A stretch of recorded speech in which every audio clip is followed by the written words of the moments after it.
BPF जोबस्रांनो थांगासिनो दं। BPF ধ্বংস হ'বলৈ গৈ আছে। BPF खान्थि आदर्श गैया। राजनैतिक दल এটা নীতি आदर्श লৈ পেলাই এই কথাখিনি BPF-ত নাই। लोगो हानजाया जोंजोंसो दं। কাৰণ मित्र दल आमिহে आছো। BJP-जों BPF लोगो जासिगोन होनना हाग्रामाया दाबि खालामनाया नंखाय। हाग्रामाया गावखौ रैखा खालामनोसो बेबायदि राजखान्थियारि फाव फान्दायनो जागायदों। बे बाथ्राखौ खौरांगिरि मेलनि गेजेरजों रोखा खालामदों UPPLनि मावफुं आफादगिरि रोनग्रा नार्जारिया। সাংবাদিক বন্ধুসকল, আজি আপোনালোকৰ জৰিয়তে আমাৰ BTS অঞ্চলৰ ৰাইজ আৰু অসমবাসী ৰাইজক আমাৰ UPPL দলৰ পৰা কিছু কথা ক'বলৈ ওলাইছোঁ। কালি পৰহিৰ পৰাই আগন্তুক অসমৰ উপনিৰ্বাচনক লৈ পেলাই ৰাজনীতিৰ বাতাবৰণ গৰম হোৱাটো আমি দেখিবলৈ পাইছোঁ। বিশেষকৈ আমাৰ BTC অঞ্চলত আমাৰ BPF দলৰ তৰফৰ পৰা কিছু বিভ্ৰান্তকৰ কথা কৈছিলে। আমাৰ BTC অঞ্চলৰ ৰাইজৰ মাজত এটা বিভ্ৰান্তকৰ এটা পৰিৱেশ সৃষ্টি কৰাটো আমি পৰিলক্ষিত হৈছোঁ। বিশেষকৈ আমাৰ UPPL BJPৰ যিটো এলায়েন্স সেইটো লৈ পেলাই তেওঁলোকে মাজত সোমাই ৰাইজৰ মাজত এটা বিভ্ৰান্ত পৰিৱেশ সৃষ্টি কৰিবলৈ চেষ্টা কৰাটো আমি পৰিলক্ষিত হৈছোঁ। প্ৰথম কথাটো হ'ল BPF-এ ৬০টা বছৰত গণতান্ত্ৰিকভাৱে শাসন কৰি আহিছিল।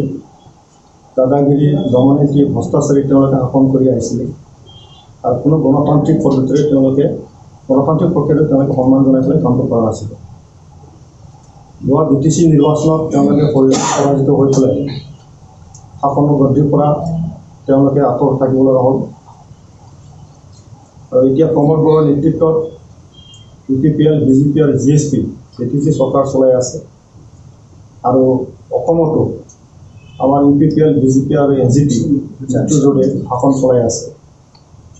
আজিৰ তাৰিখত UPPL BJP GSP BTCৰ শাসন ধুনীয়াভাৱে চলাই আছে প্ৰমোদ বৰা ডাঙৰীয়াৰ নেতৃত্বত আৰু অসমৰ ডক্টৰ হিমন্ত বিশ্ব শৰ্মা ডাঙৰীয়াৰ নেতৃত্বত অসম চৰকাৰখন চলাই আছে। অহা 30 অক্টোবৰত আমাৰ তামোলপুৰ গছাইগাঁও আৰু ভবানীপুৰ BTC অঞ্চলৰ 3টা LAC MLA নিৰ্বাচন হ'বলৈ গৈ আছে। হাগ্ৰামা মহিলাৰী ডাঙৰীয়াই যিখিনি কথা এতিয়া কৈ আছে সেইটো নিজাববীয়াকৈ এটা বক্তব্য দাঙি ধৰি আছে। ইয়াৰ কোনো সত্যতা নাই, অসত্য কথা কৈ আছে। সময়ৰ ৰাইজে গম পাব যে কোনটো পানী কোনফালে বহি যায়। এতিয়া কথাটো হ'ল তেখেতে কোৱাৰ নিচিনাকৈ কোনো ৰাজনীতি ইয়াৰ পৰিৱৰ্তন নহ'ব। পৰিৱৰ্তন অলৰেডি ৰাইজে কৰি দিছে। প্ৰমোদ বৰাৰ নেতৃত্বত UPPL BJP নেতৃত্বত এতিয়া শাসন আমাৰ অসমতো আৰু BTCটো চলাই আছে ধুনীয়াকৈ। 5টা বছৰ কোনো বিনষ্ট নোহোৱাকৈ আমাৰ সম্বন্ধটো মজবুত থাকিব। কোনো সেই পৰিৱেশটো কোনো নষ্ট কৰিব নোৱাৰে, হাৰাব নোৱাৰে। যদিহে BJPয়ে BPFক আদৰি লয় তেতিয়াহ'লে UPPLৰ স্থিতি কি হ'ব? এতিয়া কথাটো স্পষ্ট হ'ব। মই ভাবোঁ যদি BPFে BJPৰ লগত যদি কোনোবা এটা দুটা যদি নেতাই যদি গুচি যায় তেতিয়াহ'লে BPF ধ্বংস হ'বলৈ গৈ আছে। BJPৰ লগত কিছু যাব, UPPৰ লগত কিছু আহিব, তো BPF হিচাপে জিৰো থাকিব। এইটোৱেই হ'বলৈ গৈ আছে। গতিকে আমাৰ UPPL দল হিচাপে BPFে কি কৰিবলৈ গৈ আছে এইটো চিন্তিত আমি নহওঁ, চিন্তিত নহওঁ।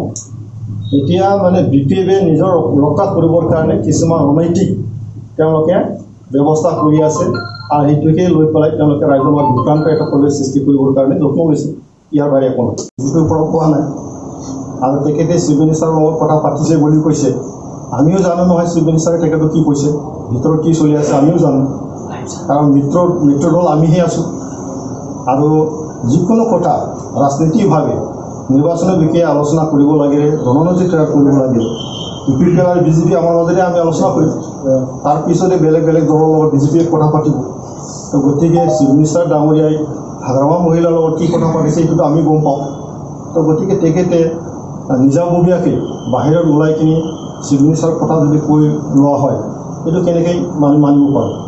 গতিকে আমি জানো তেখেতে নিজৰ দলক আজিলৈকে ৰক্ষণাবেক্ষণ দিব পৰা নাই। তেখেতৰ MCLAবিলাকে চব পালৰি কাটিছে, MLAবিলাকো পালৰি কাটিবৰ কাৰণে চেষ্টা চলাই আছে। আমি জানো এই মুহূৰ্তত হাগ্ৰামা মহিলাৰে নিজৰ দলত কিছুমান স্বাৰ্থ ৰক্ষা কৰিবৰ কাৰণে আৰু নিজকে বাচাবৰ কাৰণে তেনেকেই এটা ৰাজনীতিক উদ্দেশ্য প্ৰণীত তেখেতে অলপ জ্ঞান খেলি আছে, ইয়াৰ বাহিৰে একো নাই।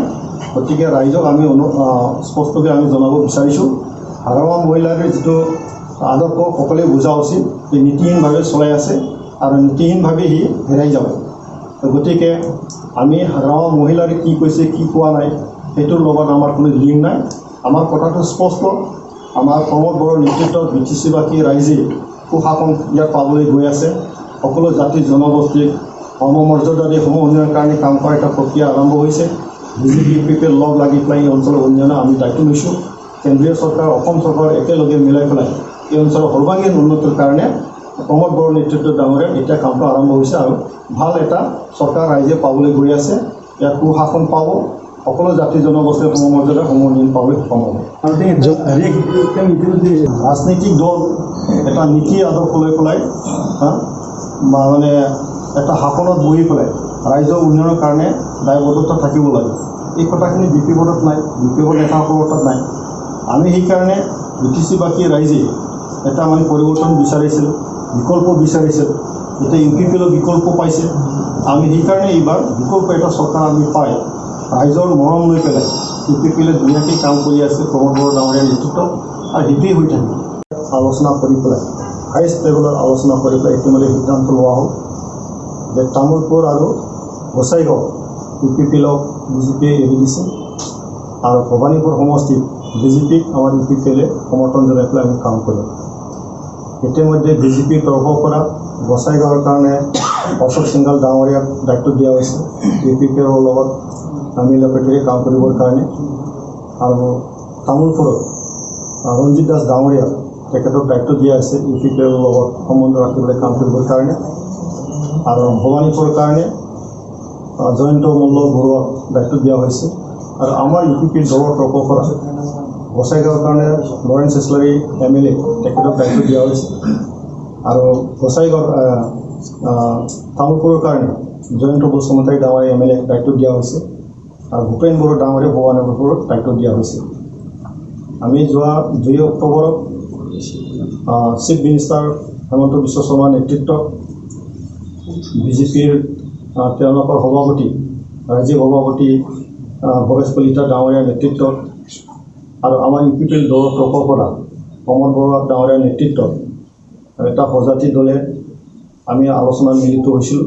আৰু সেই সিদ্ধান্ত মৰ্মে আজি আমি 2টা দল লগ লাগি পেলাই এই আগন্তুক যিটো উপ নিৰ্বাচন আমি অৱতীৰ্ণ হ'বলৈ গৈ আছোঁ। আমাৰ নীতি আদৰ্শ একেবাৰে স্পষ্ট, সিদ্ধান্ত একেবাৰে স্পষ্ট। BJP UPPL একেলগে আমাৰ উপ নিৰ্বাচন আমি অৱতীৰ্ণ হ'ম আৰু আমি জিকি যাম। এনেকুৱা এটা সন্ধিখনত মাজতে BPF দলৰ তৰফৰ পৰা সোমাইখিনি আমাৰ মাজত এটা বিভ্ৰান্তিৰ সৃষ্টি কৰিবলৈ চেষ্টা চলোৱা হৈছে, সেইটো আমি নিন্দা কৰোঁ। আৰু এটা কথা স্পষ্ট আমি ক'ব বিচাৰিছোঁ যে BPFে সদায় সুবিধাবাদী ৰাজনীতি কৰি আহিছে, এইটো ৰাইজে সকলোৱে গম পায়। এটা সময়ত তেওঁলোকে কংগ্ৰেছত আছিলে, এটা সময়ত BJPতো আছিলে, BJPৰ লগত টিকি থাকিব নোৱাৰিলে, এতিয়া তেওঁলোকে শাসনত নাই, তথাপিও কাৰোবাৰ লগত লগ লাগি পেলাই কাম কৰিবলৈ চেষ্টা চলাই আছে। এইটো তেওঁলোকৰ চৰিত্ৰ। তো গতিকে আমি ৰাইজক স্পষ্টকৈ ক'ব বিচাৰিছোঁ, হাগ্ৰামা মহিলাৰে BPFক নেতৃত্ব দি আছে, তেওঁলোকে নীতিহীনভাৱে চলাই আহিছে। এতিয়াও নীতিহীনভাৱে তেওঁলোকে কাৰোবাৰ মানে ওচৰ চাপি পেলাই তেওঁলোকে কাম কৰিব বিচাৰিছে। সেইটো ৰাইজে সকলোৱে বুজি পায়। আৰু আমি আমাৰ দলৰ পৰা স্পষ্টকৈ কৈছোঁ, হাগ্ৰামা কোৱাৰ দৰে তেনেকৈ কোনো আমাৰ BTC অঞ্চলত তেনেকৈ ৰাজনীতিৰ পৰিৱৰ্তন ঘটিব। আমাৰ UPPL আৰু BJPৰ যিটো বন্ধন একেবাৰে মজবুত। আৰু আজি হাগ্ৰামা মহিলাই নিজৰ কথাহে কৈছোঁ, ইয়াত কোনো BJPৰ তৰফৰ পৰা আজিলৈকে কোনোদিন তেনেকৈ কোৱাও নাই। আৰু আমি 1-2 দিনৰ পিছত একেলগে আমি জইণ্ট প্ৰেছ বিজ্ঞপ্তিৰ দ্বাৰাই ৰাইজক আমি স্পষ্ট কৰি দিম। সেইটো পেলাই ৰাইজে বিভ্ৰান্ত হ'ব নালাগে, এই কথাকে আমি ৰাইজৰ মাজত জনাবলৈ আজি আপোনালোকৰ দ্বাৰাই আমি আহ্বান জনাইছোঁ।